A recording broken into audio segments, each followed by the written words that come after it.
Comes down to one thing. This is about the price that Americans have to pay for their health care. All right, y'all. So welcome back to the Opinion Caucus. My name is Jamie, and let's get right into this. Today, we're going to be looking at a clip from Fox News of Senator Kelly. He went on Fox News, the Sunday show. I believe that's what it's called. I don't really fucking know. I don't watch Fox News. However, this was a really good clip I saw circulating on social media about how you go into there and you message correctly so people can understand what is going on. I don't know if you know this right now, but we're in a shutdown. We're on about day 6 or 7. And Republicans have been really trying really hard to say Democrats are the reason for this shutdown. No. And the American public is not believing it as well. We saw that Harry Enton, he did on CNN, recent polls that show that the Republicans are pretty underwater on this shutdown. People feel like they are the reason for this shutdown. And the reason why is because Democrats have been messaging very well. And the message has been very simple. It's very concrete. It's your health care. People are starting to get their premium letters inside the mailbox. People are seeing like, oh shit, if I don't have my credit, my bill is going to be 4 times what I'm currently paying. Somebody that's paying $200 is going to be paying $800. A family of 4 that's paying $500 is going to be paying $2,000. We can't afford this. But y'all, let's go ahead and dive right into this clip. Shutdown. I don't. This going to be a long shutdown. I don't know, but I actually don't think it's going to be that long of a shutdown. It's day 5, so let's start there with Arizona's Democratic Senator Mark Kelly. Thank you for being here, joining us in studio on the Sunday briefing. It's good to be here. You heard the vice president. He does not think this is going to be a long shutdown. What do you think? Well, I thought he said he didn't know. I think hard to say. I will say this, though. I mean, this comes down to one thing. This is about the price that Americans have to pay for their health care. So it could be easily fixed. I mean, we could sort this out, next week sometime, or even as early as Monday, if Mike Johnson would bring back the Republican House. We get together and have a real negotiation, a bipartisan negotiation, about how to bring down these high costs for the American people. As I understand it, the House has already passed the spending bill. That's why the White House is appealing to some moderate Democrats to vote with Republicans to reopen the government. You're a moderate Democrat. Are you going to vote with Republicans to reopen the government? Well, if we could reopen the government and bring down these costs, absolutely. Nobody wants to see the government shut down. I mean, we know what happens when people don't get their paychecks. We get that. But let me tell you a quick story about a woman in Arizona in Prescott. Her name's Robin. I spoke to her last week. She's on a fixed income. She's 60 years old. She's a 5th-generation American. She said to me, she says, why are they making this about immigrants? This isn't about immigrants. This is about me. Now, she pays $250 a month on the ACA, on the exchange, for her health care. But she gets around $9,000 in those premium tax credits. She is expecting, if we do not act on this, that is going to go away. And she says she will not be able to afford health care anymore. So this, Peter, this is about real people who are going to see the price of health care skyrocket. And you're talking about the price of health care and immigrants. The heart of the disagreement seems to be that Republicans do not think that illegal immigrants should have access to taxpayer-funded health insurance. And they don't. So the Democratic position, your official position here, is that illegal immigrants should not have any access to taxpayer-funded health insurance. Does that include federal and state? Well, the federal law is that undocumented individuals do not have access to Medicare, Medicaid, food stamps, even the Affordable Care Act. That's the law. So this is a red herring from my Republican colleagues. They don't want to, help folks out because they needed that money. And this should be pretty simple for people to understand. When they gave that extension of the 2017 tax cuts, which helped out the richest Americans, it was partially paid for by taking away Medicaid and taking away these ACA tax credits for people who just can't afford health care. Which is why the big, beautiful bill, the big, ugly bill, I call it, has them underwater. Republicans are underwater on every single major topic. They're underwater on immigration. They're underwater on the economy. They're underwater on inflation. They're underwater on jobs. They're just underwater because, one, you're trying to take from the poorest people and give to the wealthiest. And they've been doing that. I mean, Elon Musk is on pace to be the first trillionaire. He's currently negotiating a salary for basically $1 trillion. And there are people that are literally getting thrown in jail right now by ICE because what? They came here to make a better life. And you have people that are just homeless that are being thrown in jail or being forced out of DC. When it's simple. Healthcare. Like, did you understand how like easy that message is? Democrats, let's keep on with it because there's a reason why Republicans are underneath water. Even Marjorie Taylor Greene had to kind of be like, yeah, I can't stick with the Republicans on this. I'm not about to lose my reelection, but I think she has something bigger in mind because y'all know that she's been kind of trying to find her footing. I don't know what it is. Y'all tell me in the comments. Also, if you're still here, don't forget to like, comment, subscribe, and let's jump right back in there. What cards do the Democrats have right now? Well, I don't want to, equate this to like a game. This is not a game. This is very serious.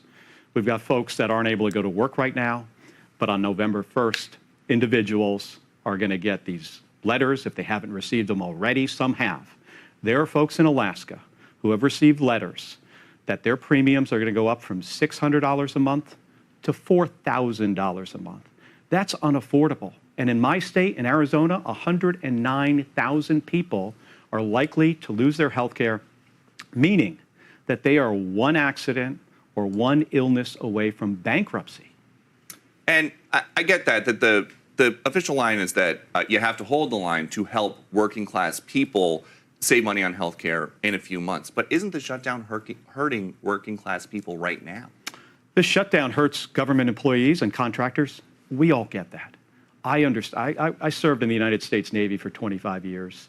I've sort of experienced this. Sometimes if you're, in a critical position, it's not going to affect you. But we understand that this has an impact. But when you consider millions of people possibly losing their health care or going bankrupt, when people lose their health care, they die. I mean, that is the reality of this situation we're in. And all we have to do is negotiate it. Now, the majority leader in the Senate, John Thune, talks about, well, we'll have conversations. We need more than conversations. We need a real negotiation. The president met with the 4 leaders of Congress about a week ago on Monday. And it didn't even seem, the feedback we got, it didn't even seem that he understood what these premium tax credits were. So the first step here is the president has to understand what's going on. And when you look around the country and you see who this affects the most, it's folks in rural areas. He won rural parts of this country. And it's not just folks in rural areas. And when he says this, he's not joking. I pulled up the numbers while he was talking. Here we have in Texas 1,671,965.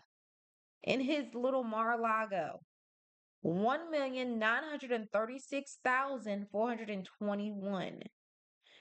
Like Louisiana, 267,550. Kentucky, 184,526.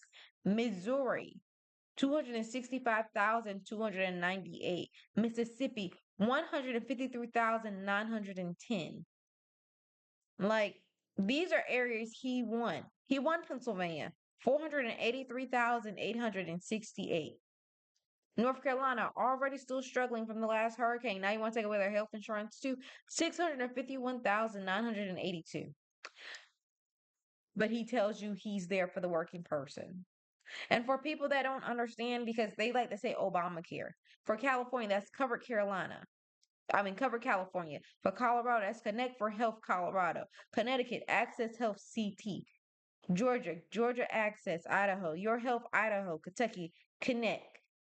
Maryland Health Connections. Virginia's Insurance Marketplace. Vermont Health Connect. Like, you need to look up. Like, Google is free.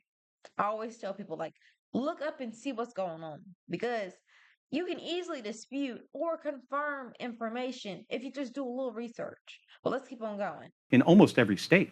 So this affects his voters, and it should never be about that. I mean, I get that, but I think we both know that, this president pays a close attention to his base.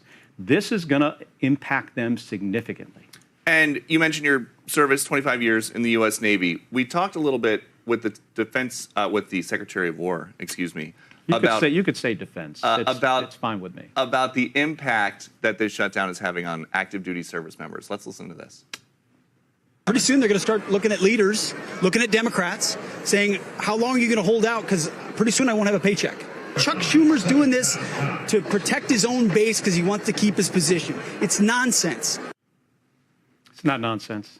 I mean, this is about millions of Americans who are on the verge. On January 1st, these premiums go up. They're finding out about it already. They're going to get letters, and they have to pick a health care plan. How does somebody like Robin, the woman I mentioned, how does she go from paying $250 a month to an additional $9,000 a year on a fixed income? Those people are all over the country. And I mean, my Republican colleagues, I've talked to them, many of them, about this. They understand that this is a real problem affecting the people they represent, and it's solvable. I mean, we know how to solve it. The president could work with Thune and Mike Johnson and say, hey, we're going to get together, we're going to extend these tax credits for 2 or 4 years, and then we're going to come up with a better plan. And the last thing, I would kick myself if I didn't ask you about this. Vice President Harris wrote in her book, And I think he did perfect there. He talked to the audience he was in front of. He stayed on message. Democrats, this is what we've been doing. Like, when the message is concise, we've been doing well. And I can understand why we're extremely big tent. So there's a bunch of different nuances to ideas. But I can honestly say in this instance, we've been very disciplined. And y'all, tell me what y'all think about this. I thought it was really good. And I like that he drove home the point that Mike Johnson, you're on TV every 20 minutes. Why don't you have time to actually be in Congress negotiating instead of on TV yapping the entire time? And y'all saw how they had tried to continue to drag Vice President Kamala Harris, constantly trying to bring her name up and stuff. Constantly they try to bring Joe Biden up and stuff. They didn't do it in this one. Thank goodness. I mean, that was very rare. But it's like, can the Trump administration stand on its own 2 feet? Can it?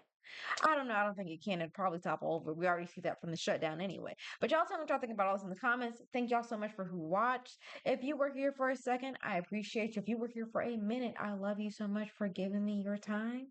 And I'll see you on the next one. Bye.